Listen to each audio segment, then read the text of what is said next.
Hi, everyone, and welcome to another First Wednesday. I'm Rick Ganelli, Director of Music Administration Outreach, and we're glad that you've joined us. We've got a great presenter today. Julie Duty, will talk a little bit more about her in just a minute, but before we do, I've got another special guest that needs to share some really important information with everybody. Erin Cole Steele, our Director of Educational Programs. Erin, I'll give it to you. Fantastic. Thank you, Rick.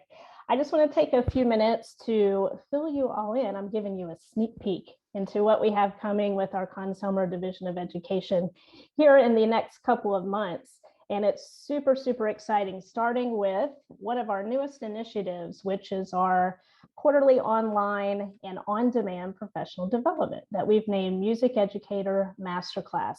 It will be 8+ hours, many plus, because as the videos are coming in, they are fantastic and there's tons of amazing content with world-class clinicians. As I said, it's all on demand. We're going to be releasing this quarterly. So our first one will release the beginning of January, then again in April, July, and October. This is perfect for school districts. So that's why I wanted to let you know as music administrators. All of the people watching will get a PD certificate at the end. And here's a sneak peek into what we're going to be releasing in January. So as you can see, the presenters are the very best of the best. All these people I'm sure you've heard and seen before. This will all be available in January, the very first week. We are calling our first quarter New Beginnings, Refresh and Renew. And it's the perfect balance, honestly, of rehearsal techniques and strategies with work-life balance, self-care, phenomenal sessions. The pricing for this retail would be $99, but we're going to release it for early bird for only $49 a person, which in my opinion is a steal. We're also going to have large school district group registrations available as well. So if you're thinking this would be perfect for my entire district, we can work with you on that as well. And then moving into a big announcement here, our CSI event is going to be back both in person, and it's the perfect blend of what we've done the last 2 years of our online event and in person. So we will be back at Bethel University, but we will also have an online component that will be live streaming all of our sessions. And it will be everything you're used to with director tracks, collegiate, new teacher, of course, the music administration collaborative track as well. We're going to be opening registration for this in mid-December. We're actually launching it at Midwest. So if you happen to be at Midwest, please stop by the booth. We're going to have some coupons specific for Midwest attendees that'll give you a discount. Our launch pricing is the cheapest one we have, and that will expire on January 2nd. So no matter if you're at Midwest or not, just keep your eye out for the email coming soon on CSI registration. And then at Midwest, if you happen to be there, we have a lot of things happening in our booth, which are super exciting. If you like Starbucks coffee, the first 300 people that stop by the booth will get a free $5 gift card to Starbucks. So you can stand in that really long line to get your coffee. But each day we are going to have some exciting things, some even live events happening. On Wednesday, for our HBCU community, Dr. Irvin's going to be there and kind of have a pop-up meet and greet at 3:30 on Wednesday. Right after that, Dr. David Vanderwalker is going to be in the booth. He'll be coming right after his session with Tim Lautzenheiser. It's a parent booster session, and that's at 3. So right after, he's going to come to the booth. Thursday is going to be a ton of fun. Richard Saucedo and Randy Greenwell are going to be doing their live coffee talk in the booth, which will be live in our booth, but also on Facebook. So if you're not able to make it to Midwest at 2:30, that will be airing live, and that's Central Time. Then on Friday, Dr. Irvin, with his musical moments, is actually going to be interviewing our CEO and president, Steve Zapp, live from the booth and also on Facebook Live. And that time will be announced very soon. I'm going to throw it to Rick because we do have 3 exciting MAC sessions that we're sponsoring at Midwest as well. Thanks, Erin. Yeah, and for those of you that might not have been with us for a long time, we have 3 major events throughout the year. As Erin mentioned, CSI being one of them, and we're so excited to be back in person. And we'll have 2.5 days just with administrators together, so it's going to be great. our other big event is at Midwest, and you'll see these three sessions here. I won't specifically read to you, but they're open sessions. There's no special registration. It's just part of being at Midwest, and they're gracious enough to let us host these three the three events, and all of them are going to be fabulous. But if you look at, especially at the last one, Scott Edgar, Bob Morrison, Brian Velmet, Mages. I mean, these folks, Alex Shapiro. You've seen these names in other places, so we've got an all-star lineup of people. I do also want to mention, while we're talking schedule, our third big event is going to happen actually in January at the Southern California School Band and Orchestra Association conference, and we do a MAC day there. So for all the music administrators that happen to be in that area in Southern California and Anaheim, where you should have, if you're in that area, you probably have received stuff about that already. If not, it's coming. We'll be sending some stuff out. So it's only going to be $35, and that covers lunch and drinks throughout the day. So those are our three big MAC events throughout the year. So yeah, that's great. Anything else, Erin? Well, just one other thing, and this is hot off the press too, and this is regarding CSI.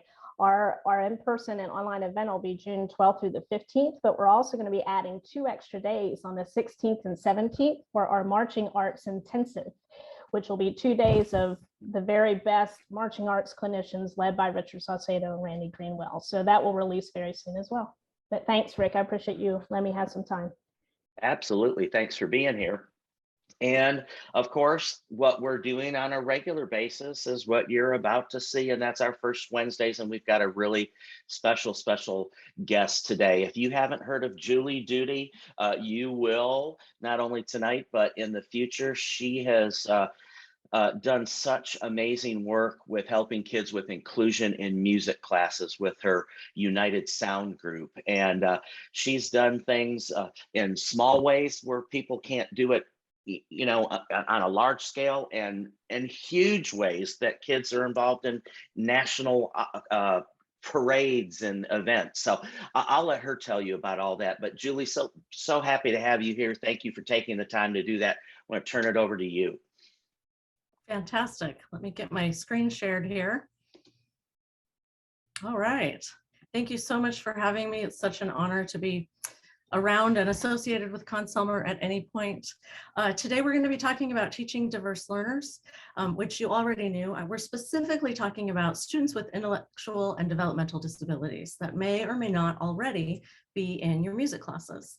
I have the chat open, so if you have a question, you can put it in there, but it's likely that I will miss it. So it's also okay to just turn your mute off and shout it at me, as opposed to waiting to the end. But we'll also have a little bit of time at the end. So when we're talking about equal versus fair, you've seen this meme and image go around on Facebook often. And we've got, everybody gets the same, some people can't see, and then you give fairness, which is build many boxes for the kids. But this is a lot of work to build boxes for every single child that needs it, right? So ideally, we want to go for barrier removal because that helps everybody, right? Equity demands that we focus on the fence or the barrier or the structural barrier to equality, rather than helping people to see over it. So it's not about how tall or short you are, it's about the fence. So that's what we're going to talk about today. I am a fairly effective verbal communicator. I pretty much talk for a living. There are lots of people who are probably chuckling right now because sometimes I talk way too much. When I get in an airplane and I travel to a non-English speaking country, all of a sudden I have a problem, right? I need a translation or a translator or something to help me get around because I don't speak a world full of languages. So the question is, did I suddenly become an ineffective communicator, or did the environment change? What's the problem? Is it me or is it the environment? The social model of disability is that people are disabled by environments, attitudes, and systems that create barriers.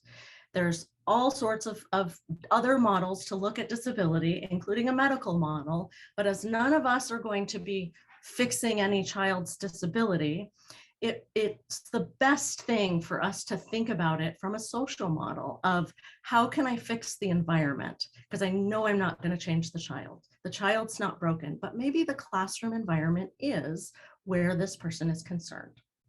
So when we start talking about this barrier removal and modifications, the very first thing you hear modifications, like we get out our hammer and our nails and we start building those boxes. Like it is just what we do. It's the very first gut reaction. That's our go-to. To fix the environment is to immediately start building those boxes for each individual child. The problem is you don't have time for that. So ultimately, higher need kids are simply weeded out or left behind. And sometimes those mid-level need kids and undiagnosed other children who are just, get left behind, they get weeded out of our music programs. And that's not what we want. I certainly know it's not what you want, or you wouldn't be here listening to me talk today. So we have to find a way that isn't build boxes for every single kid, because we can't succeed like that as music educators. So I want you to think about universal design. If you were in person, I would ask you who already knows what this means.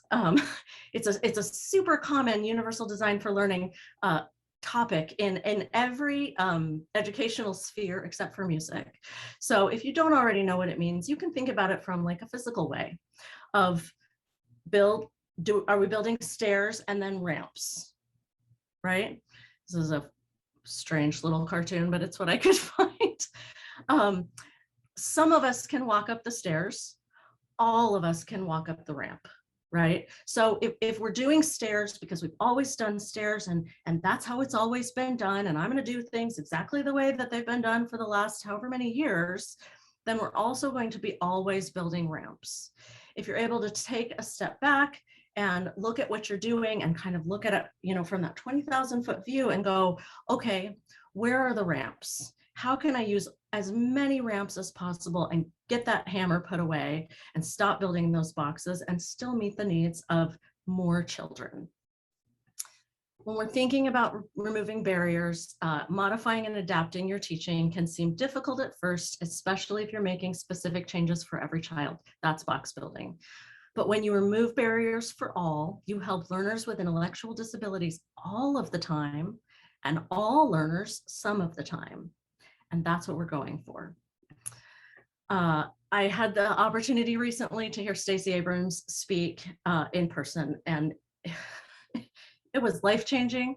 We actually went with some super conservative people. And if you ever have the chance, I'm going to just tell you to go here because it doesn't matter what your goal is. You could be wanting to be the best mom on the planet. She will inspire you to do that. But one of the things that she said that just really resonated with me was this quote: if your ambition is the work, then when you fail, even publicly, and we know that she has failed pretty publicly, she's a politician if you don't know, you haven't failed. You can still do the work because the why is what holds you in place.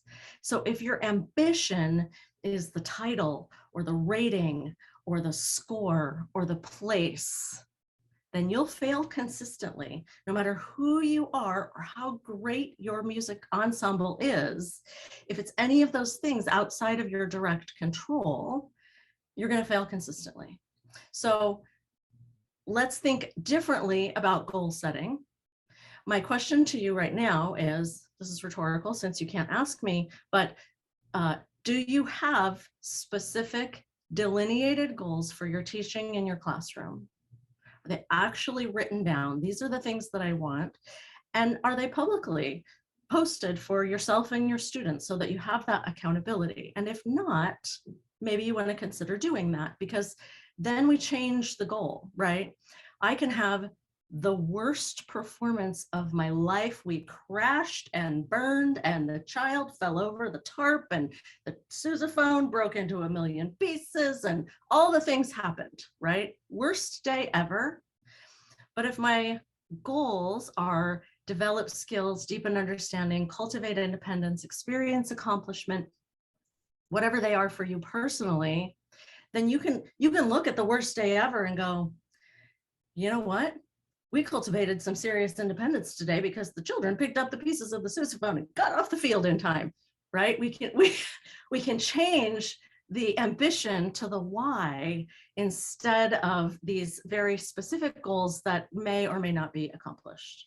So let's talk about those ramps. Today, I'm going to throw a ton of ideas at you. Some of them will resonate and some won't. That's okay. The idea for today is to get you to start thinking about how you can change your teaching to remove barriers for more kids, to change from box building or not box building at all to, you know, a see-through fence or no fence, however you want to picture it, and remove those barriers. We want to think small changes that can have significant impact on many, many kids, not specific modifications for the one. You will still end up building boxes. That is just the nature of teaching. I just want you to have to build fewer of them and catch more people in a bigger net and keep them with you, right? Reduce that attrition rate and have the door open for more kids to get in the first place so that we can keep more kids in music. I am the founder of an organization called United Sound, and we teach peer mentors to teach students with disabilities to play instruments. As young as 6th grade, we have students teaching other students, and we have a really specific and careful training process that we use. But as we were developing it and working with a lot of people in special education teachers and music and disability, you know, intersection people, we had all of this information, pages and pages and pages. And when we really started to look at it, every single one of the things that we needed someone to know to be able to teach someone with a disability fell into one of 3 categories: communicate, modify, and empower. So when you're looking at your classroom, when you're looking at your teaching and yourself and you're saying, all right, I want to do this, I'm going to remove barriers, I'm going to be, you know, a more equitable teacher, ask yourself, do I want to change my communication? Do I want to modify something? Or do I need to empower students to do it themselves? And it will be one of those 3, sometimes a combination, but I feel like just having those 3 little buzzwords can help me to go, okay, we've got a problem. Which one of these 3 is it? And honestly, I use this with my teenagers at home right now. Sometimes I, you know, still fail with them, but here we go. So I feel like sometimes we are hesitant to have students with disabilities in our classroom because we feel like, I'm not going to say the right thing. I might call you the right thing. I might, you know, say the wrong thing. And honestly, it is a constantly moving target. So you probably will say the wrong thing at some point. Don't worry about it. Person first or identity first means, are you an autistic person? That's identity first. Or are you a person with autism? That's person first, right? You heard the person with. About 50% of the disabled community wants one and the other 50% wants the other. So don't worry about it. And if you're in a position like I am to be talking about something, try to switch back and forth until you know what the person you're talking about or to would like. Attend the IEP meeting. There was a point in my own teaching career, I used to be a band director, where I was told that I couldn't come to the IEP meeting. I wasn't invited. That's illegal and it's also dangerous. So you get yourself to that IEP meeting because knowing what's going on with that kid specifically can really help your understanding of what's then happening in your class. So for example, a goal on an IEP might say, William will increase from going to class without his materials. That means all the time, to being prepared 80% of the time. So he's got a 9-month, you know, school calendar to go from 0 to 80%. Well, you know what? William forgets his saxophone once every 2 weeks, at least twice a month. And that is so irritating. But with his IEP in my mind and on my heart, I can go, William is bringing his saxophone 90% of the time. He's doing better for me than the whole rest of his education going on. So while I'm still going to say, William, I need you to bring your saxophone every single day and try to create ways and helps for him to bring it, understanding where he's coming from and what his starting point is changes how you interact with him, right? Changes your frustration level just like that. Ask the child, how do you describe yourself? We are trying to completely eliminate the word special. Special education describes the type of education, but not the person. So special needs is out. Who knew that this was coming? I didn't. It used to be even in our mission statement, but we've changed that because we want to be as respectful as we possibly can to the people that we're trying to serve. Don't use the word SPED at all, even if your special education teachers do. Emphasize ability, seek to change the environment. We've already kind of talked about this. And most of all, just use their name. In United Sound, we call our students with disabilities musicians or new musicians. And everybody knows that the word musician is referring to these people and everybody else is a peer mentor. And it's like this, level of safety that happens with our teachers because now they're never going to get it wrong, because musician will never be the wrong thing to call someone. So you can think about like, okay, well, how do I do this in a way that's safe for me? Your communication to-do list, and these are ramps. And I know it seems like simple, but the thing that music teachers are the very, very, very, very worst at, and the thing that will change your classroom teaching the fastest and the most significantly, is just wait time. Giving an instruction and then pausing to let it sink in. Give me a moment, right? I know that when I was in college, we spent a lot of time learning about how to use voiceover, giving instructions while they're still playing the other thing, because then, instruments in your mouth, you're not chatting. You'll have to train your students to be quiet during the wait time, but you can do that and it changes how all of us process things. If you find yourself sometime this year in an amazing in-person clinic where you've got some back and forth going with that teacher, you'll probably see somebody who's giving you as a participant some wait time to process what they're saying so that you can come up with your own ideas about what's going on. Involve everybody in whole class discussions. I have a friend that's amazing at this. She teaches preschool and she knows where everybody's intellectual ability is. And when she's reaching for this person who's either non-participating or maybe is struggling a bit, she'll give the answer in the question so that that person can answer and answer correctly in front of everyone. And then now I know that I'm going to call on you. I'm going to ask a harder, different question. And that's easy, right? Just having an awareness of, I need everybody to be able to contribute in a safe way. Simple, direct instructions are something that our society, I don't know if this is Americans or what, but we just don't do this. And kids with processing disorders and a lot of other children who have no diagnosis struggle with a smile while I'm mad at you. Your mom probably, or if you are a parent, you probably have done the whisper yell, where you're like, when we get home, I'm going to kill you to your own children. That's so confusing. And something that you could learn if you spend any time with a special education teacher is that they are just the most direct, blunt humans you'll ever meet.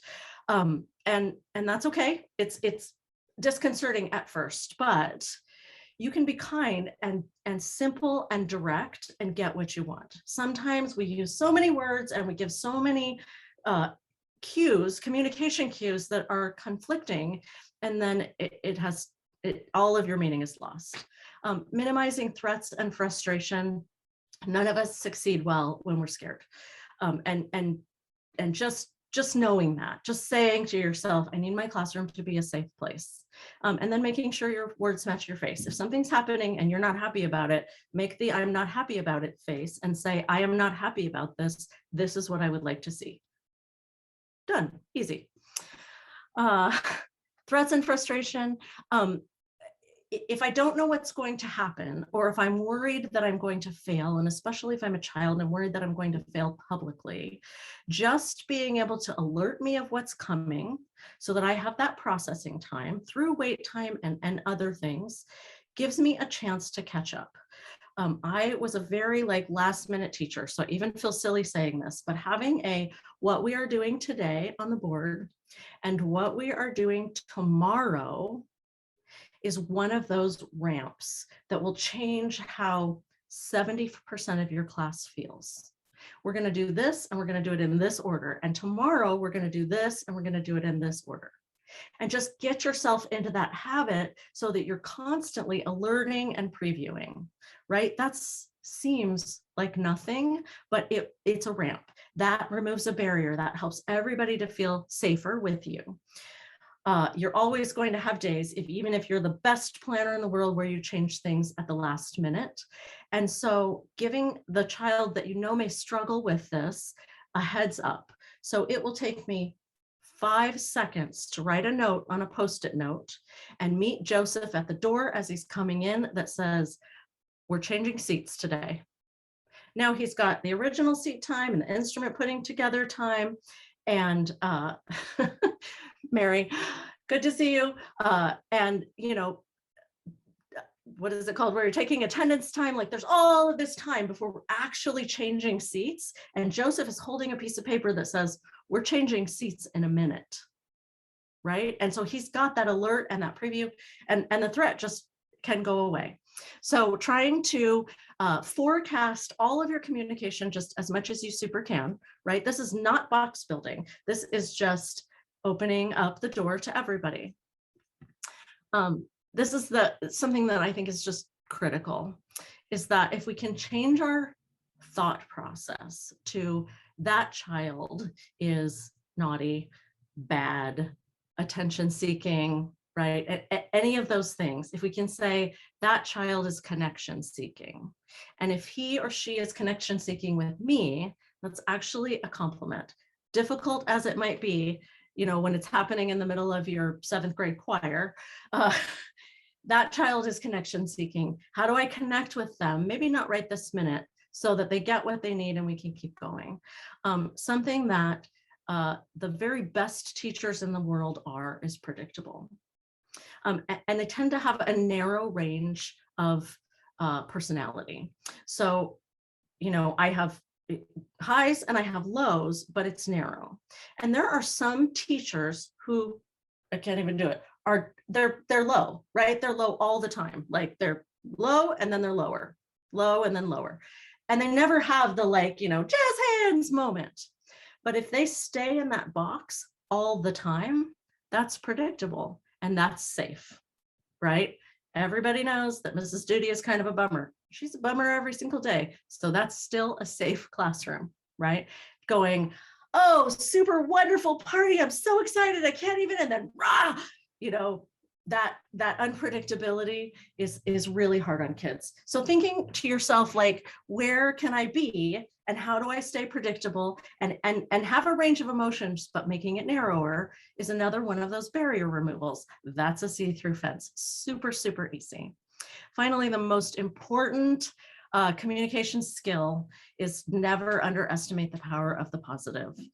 We tell our peer mentors never to say no, ever, because no matter what you did, you tried, right?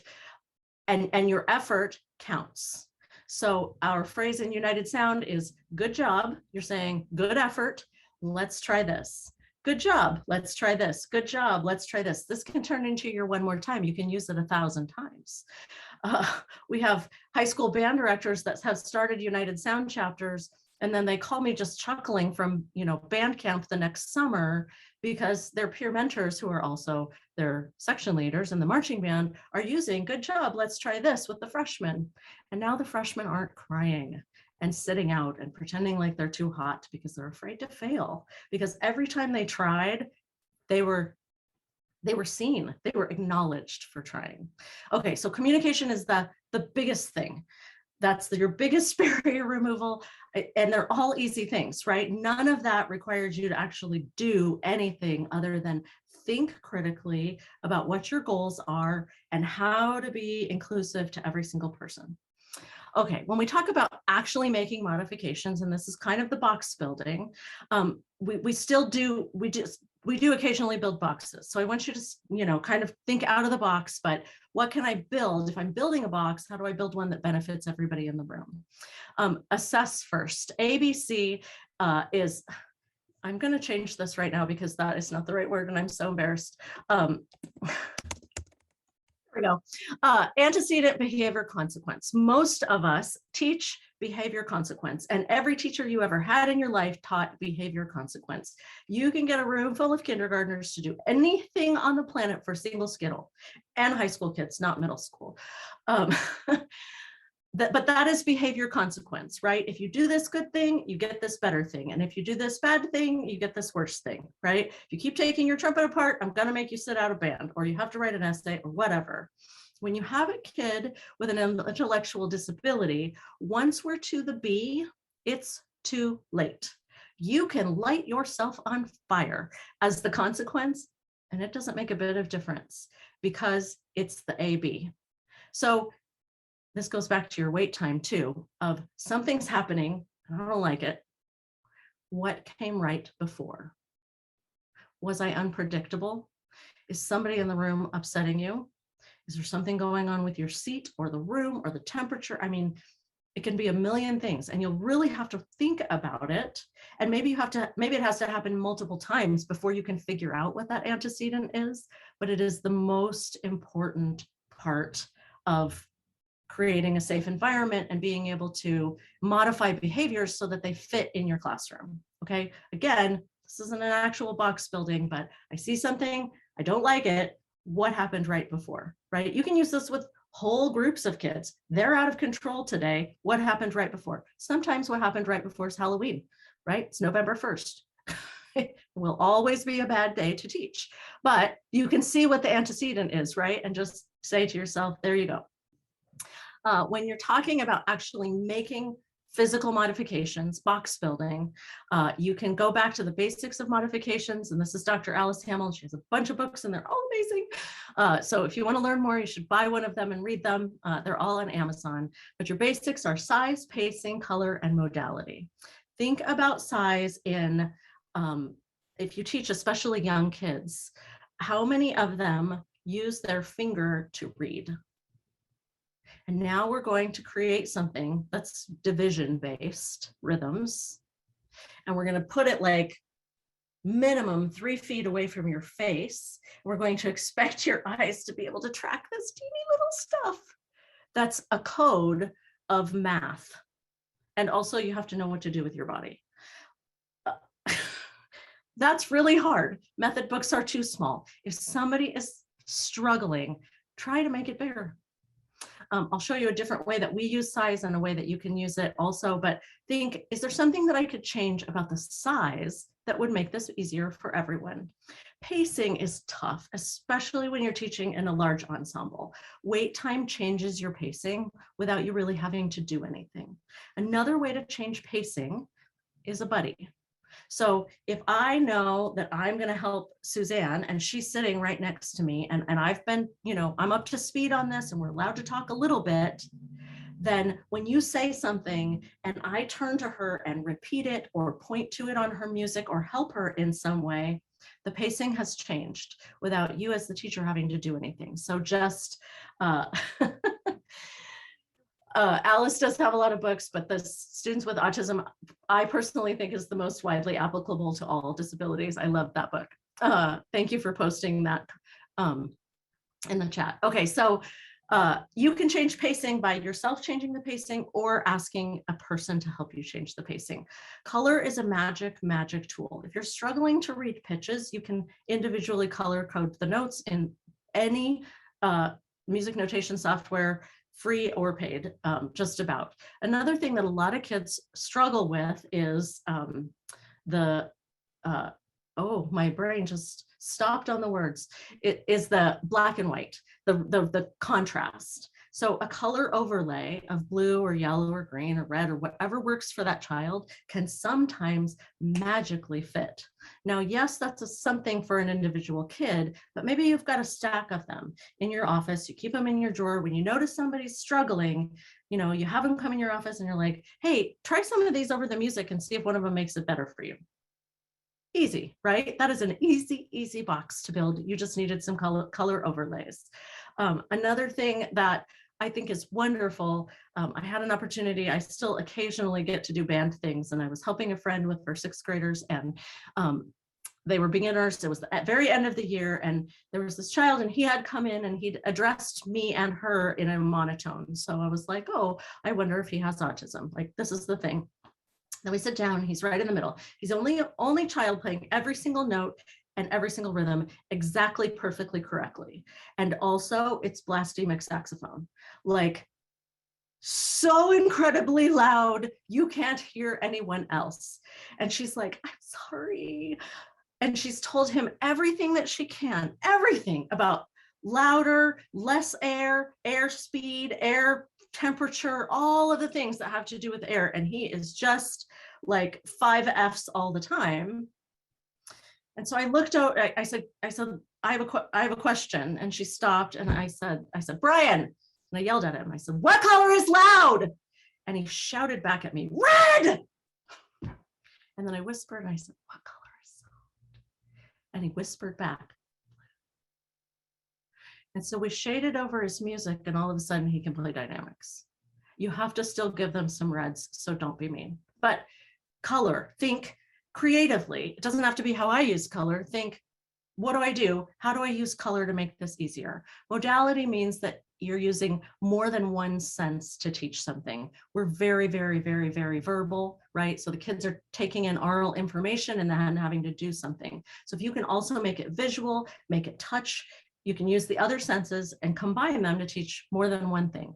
This is something that elementary teachers and general music teachers are awesome at, and junior high is okay. Middle school, high school teachers are typically really terrible because we want it to just be like cut and dry. But if you can say to yourself, I wonder if I could meet more kids where they are and bring them up to where everybody else is by using more modalities. I mean, what would happen? What's the worst that could happen? In United Sound, we use size for rhythm. So if it's a longer note in duration, it's physically longer. We call this spatial notation. And if you are interested in using it, it's a free download, and it works best with Finale because they built it for us, but it also works in Sibelius. So you just go to unitedsound.org and click the word font. And it's free. You or anybody else you've ever met is welcome to use it, and we will not solicit you after you download it. But this can make a big difference. And I will tell you now that I was an all-state saxophone player when I was in high school. I went to college on a full ride saxophone scholarship, and I learned to count rhythms my freshman year in college in a class piano class. I definitely knew that half notes were longer than eighth notes, but until I heard it, I couldn't process it. I didn't understand. And then I suddenly saw things visually like you do in a class piano class, right? The half note starts here and then there's 2 quarter notes. And I went, oh, but that's a really long time. I played from 3rd grade through 12th grade without ever understanding how rhythms work. So if you can change something about it so that even your very best kid isn't having to mask and pretend like they understand, then that's what you can do. So if you'd like that, or you know anybody who would, it's at unitedsound.org, and then just click on the word font. Super easy. Physical modifications sometimes that we don't think about. Sometimes I can remember myself being very specific about where the trombone music stand goes. You know, if you need the trombone music stand like right up in your face, or anybody else, and then gradually move it back as I get better at tracking the music, great, right? Enlarging the music, doing those overlays we talked about, alternative ways to support the instrument, body position. In United Sound, we have just a consistent struggle with the violin and violists. Like, they just crumple as though that instrument is heavy, and it's not, but they just crumple. And so for, I would say 30% of all of our new violinists and violists just stand, because the second they start standing, all of a sudden everything's great. They stand for, you know, a quarter or a semester or whatever it takes. Then when they sit down later, it's great. If they needed to stand in the first concert, who cares, right? If we can take this way to make things better. The other thing is, don't underestimate a seating chart. I know that you have someone in your life that you just can't stand. And making a kid sit by that person can ruin their music experience. So just be aware of that. Sometimes being on your left or your right, or too far back or too far front, like, it can change so much about a child's musical experience based on where they are in the classroom. So Just do what you were already going to do. And then when you see somebody starting to not excel, ask yourself, is the antecedent where they're sitting? And try it, right? You can move them around, see what happens. Okay, last piece is empower.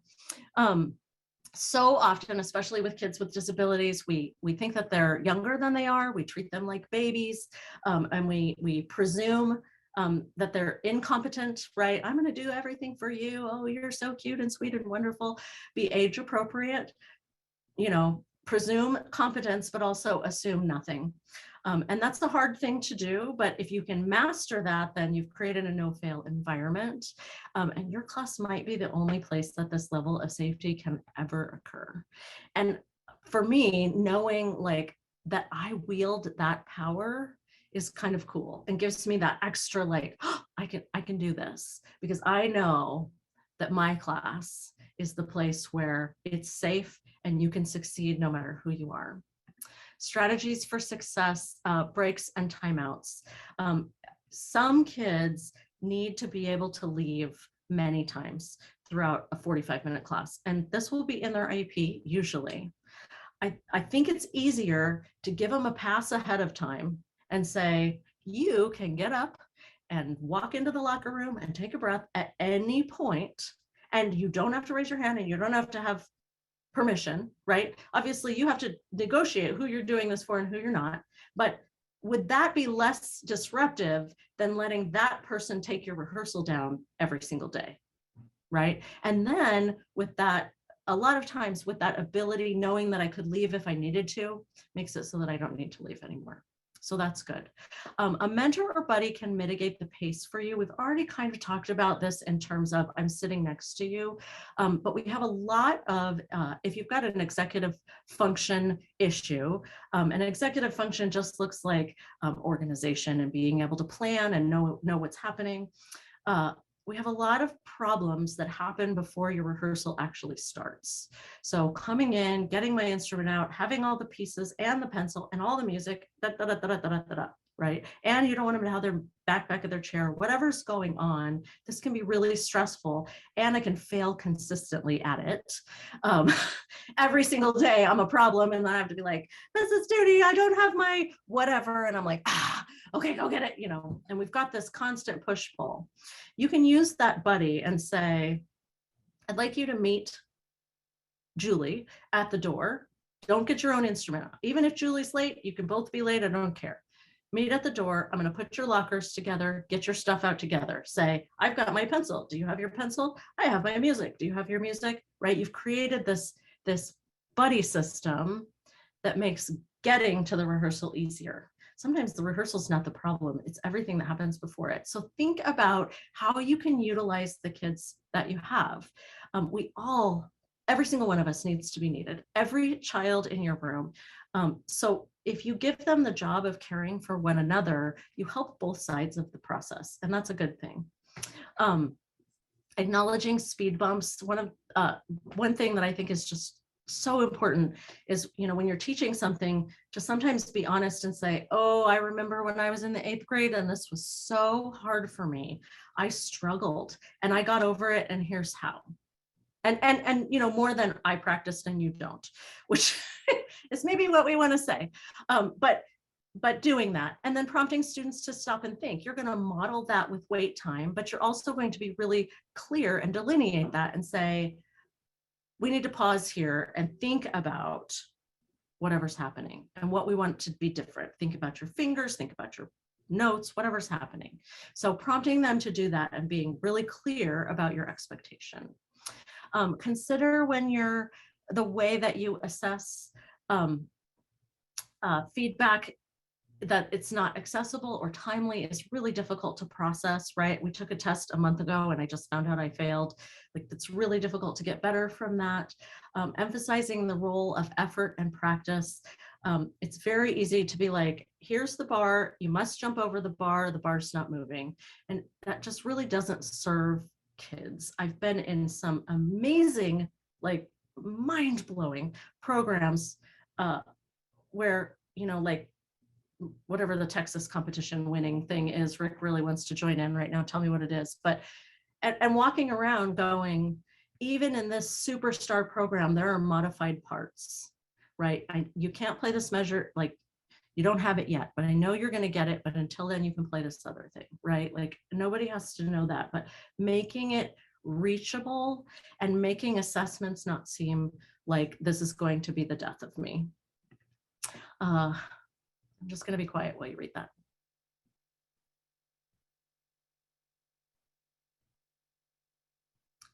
I know that I have had success out of reach and I've learned not to try, and you probably have too. And we don't want that in our music classroom. So just saying to yourself, I don't want to train a quitter here. I'm going to train children to try and to be successful, even if that success needs to be incremental. And the last piece of empowerment is just like communication, to celebrate. I cannot overstate telling them what's wonderful. Celebrate the successes, celebrate the improvements, celebrate that they showed up to be with you again and again, because you're the key here. You are the difference between music making and not music making. I've talked a lot about peer mentors. They can increase the opportunities for one-on-one support. And this is, I'm going to just tell you really quickly what we do in United Sound, which is for a higher need level of students. So maybe not the kids that are already registering for your classes, but for the children whose parents and teachers think, oh, he could never. And you can say, oh, indeed he can.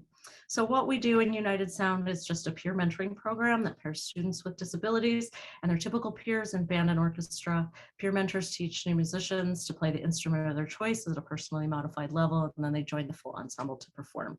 So some kids in your peer mentoring group are going to play just one note at just the right time. Luckily, there are so many B flats in this band piece. Others may, just need an entry point that isn't when they were 10 years old, and that's okay. I'll show you a cute little video here.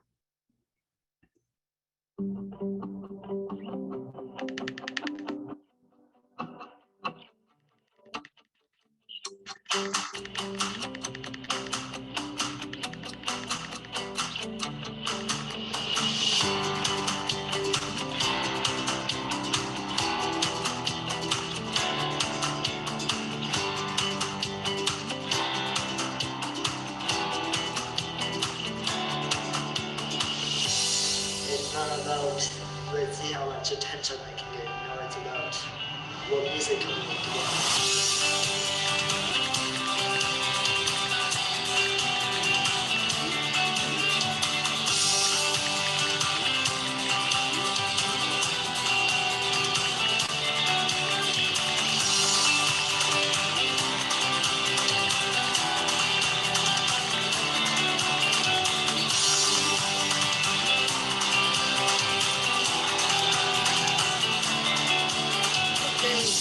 All these people, they're here for you. We've got, like Rick said, big national performances, but the magic is actually what happens on Tuesday afternoon. Most of our chapters meet once a week for 45 minutes, but it's your thing. You can do anything you want. It takes 2 teachers to form a United Sound chapter, a music teacher and a special education teacher, and you trade roles. So your special education teacher has the job of teaching your mentors how to teach, because you don't know that and you don't have to. She does. You have the job of doing music things, which you already know how to do. Waving your arms, choosing the music, saying, let's play number 5. Super easy. Most of our teachers, about the 3rd or 4th week, suddenly feel a little sad because there's nothing for them to do. And I say, yay, because the kids are doing the teaching as expected. We paired the students 3 to 1, so 3 peer mentors for each 1 new musician, and it doesn't matter what instruments the peer mentors play. They are going to plan the lessons, teach, write modified performance parts, everything. Your kind of jazz hands, that is your job. We provide the lesson plans at the beginning, the peer mentor training, the method books, the flashcards. We want it to be band in a box, orchestra in a box. I could just open it and start tomorrow, so that you can have something that you can reach those higher need kids with little to no effort on your own part. The curriculum uses the things that we've talked about. So that we use color for pitch, and like you already saw, spatial, and for us foods for rhythm. And then everybody can play everything. Here's another little video. Well, this group gets together once a week and we work with each other. It's a mentor-mentee situation, and usually most of the work. I'm floating around, helping out where I can, but really the students have done most of the work themselves. And this is a lot like what we're going through in the class every day. Here we go. 1, 2, ready, go.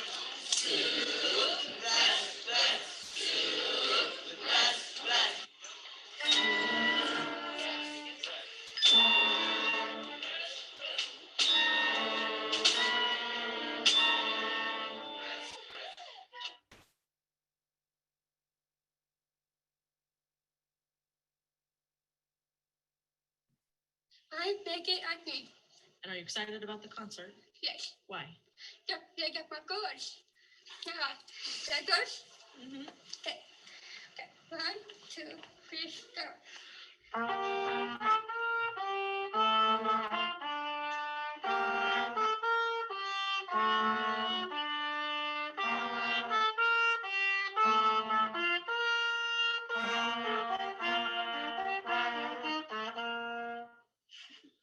Very good. I'll tell you, because I was around at the time. Megan took about 2 months to make any noise at all on the trumpet, which for some kids we would say, oh, maybe that's not the best instrument for you. Do you want to try the euphonium or something else? But she really wanted to play the trumpet, and because she had her own teachers, the pacing didn't matter. The kids could move with her. If we had dropped her off, in a regular inclusion environment and said, second hour band, here you go, it would have been frustrating for her and frustrating for the teacher. So we're trying to make a process that can work better for everybody and just feel good. Ultimately, we're creating a culture, right? If you're performing at this is a pep assembly. Let's see, it's a video, yes.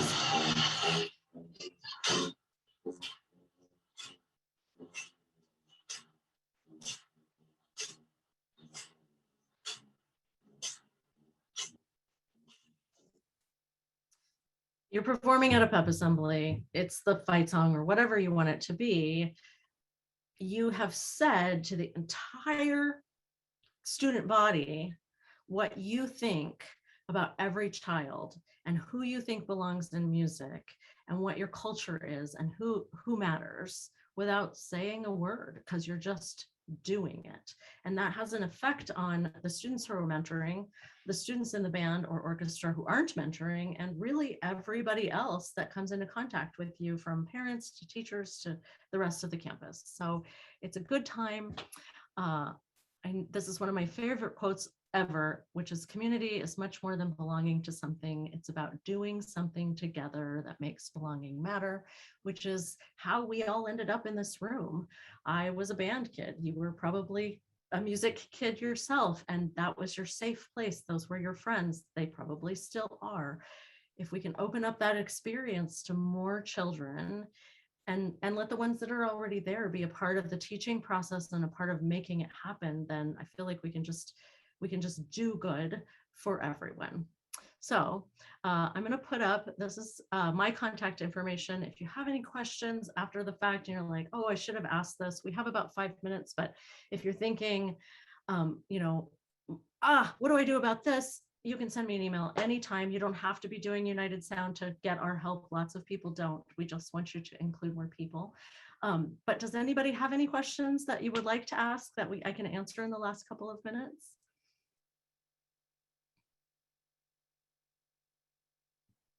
Wait time is hard. I'm doing it.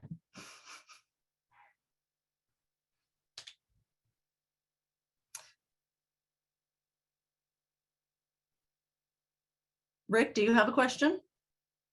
Well, you know what, John Phillips, thank you for that comment, because I was going to say almost the exact same thing. That, it's been a long time since I've been with kids, but had I known some of this stuff back when I was teaching, it sure would have been a great benefit. And if this wasn't set up as being a United Sound or kids with special needs, and this stuff is good for all kids. The teaching strategies that you shared can help so many kids. Of course, the ones that that need the little extra help, you have the special tools, and that's awesome. It's amazing the work you're doing, Julie, and you're changing people's minds about what this all can be. And just our hats off to you, and thank you so much. We had many children where, okay, that's you. Ooh, how do we model stop and think even in a performance scenario? That is such a good question. Well, what's happening? I mean, what is on fire at your concert that can't wait for 8 seconds? Nothing, right? What, even when you're in a competition setting, like, just stop. And you can do that. You can't suddenly do it at the concert or the performance, right? That has to become an integrated daily part of what you do. Of, let's give this some wait time. I'm going to give an instruction and give you a moment before you actually have to respond to it. But if that's what you've already taught them to do and taught yourself to do, I think you would have, I would struggle to not do it in the performance setting if that had become my habit. Deborah, yes, we have a bunch of universities, and Mary Land wrote a comment, if you scroll up, about it. She has one of the chapters, and we love our university chapters for 2 reasons. One, I feel like that's a systemic change, right? If we can teach a bunch of music education majors how to authentically modify and teach everybody before they're real teachers, then we've made a boom, big change, right? Exponential change. But also, there are so many opportunities for students when they're in school. And when we graduate, especially if we're not employable, the bottom can kind of drop out of life. So having something to do for an adult where they get to come to your university and they get to engage and interact and then perform can be just socially life-changing for adults in your community. So it's a good time on both sides. Wait time, universities. I think I've answered everything. Well, Anybody else? I want to assure everybody too that if you've signed up for our Thinkific page, as we've encouraged many of you to do, all this recording is going to be on there. And so you'll get to go back and watch it. And I did kind of want to make a blanket statement, while some people still have time to put some questions in the chat, that, sometimes when we do these MAC sessions, I never know who's still in the classroom and sort of has some quasi administrator responsibilities, or if you're totally out of the classroom and you have these administrator responsibilities overseeing teachers. And so hopefully what we're doing is we're giving you some tools that you can go back to your teachers and say, wow, you need to look up Julie Duty. You need to watch this video. You need to, sign up, take a look at this. So hopefully, you're passing this information along as well. Julie, any final thoughts before we close up shop? I'm just so grateful to be included. Thank you. Oh my gosh. Summer has been such a big proponent of including every child and helping us to make this dream into a reality from the very first day. So thank you so much for making that mission. I mean, you guys talk the talk and you walk the walk, and I appreciate it. Well, you're a rock star and we appreciate you. So just a little bit of housekeeping for everybody.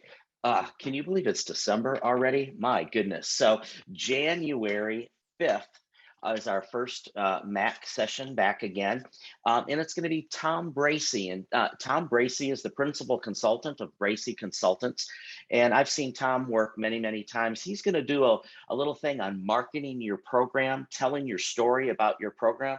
Julie's story would be a great one to tell, telling your story. And then how do you go about transitioning that into actually maybe some fundraising opportunities so that you can grow your program financially as well through that marketing. So look forward to that. The other thing that you're going to see probably by the end of the month, we'll shoot out some emails. We're going to start posting these events by like 6-month groupings. So you're not just going to see 1 month at a time. You're going to see all the sessions that are coming up for the 6 months.